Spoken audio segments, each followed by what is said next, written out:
There's a part in the book where you talk about your concern that men at the White House might see you as hysterical or overreacting just because you were often the only woman in the room. You are not a shrinking violet. You have a 29-year history of military service.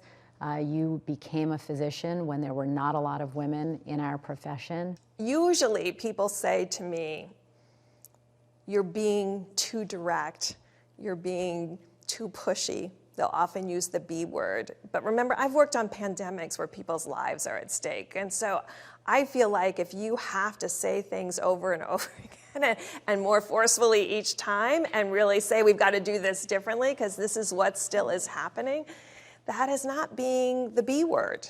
That is being saving lives. It's being direct and clear.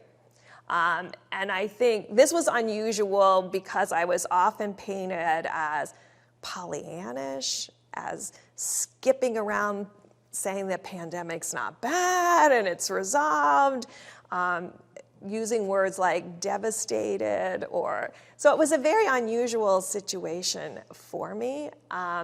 And I could hear people in the hallway saying she's overreacting, because when you go in and there's 3,000 deaths and you tell the President of the United States that within the next 8 weeks we're going to see 100,000 to 240,000 lives lost, and there's 3,000 lives lost, that's a very difficult thing to comprehend.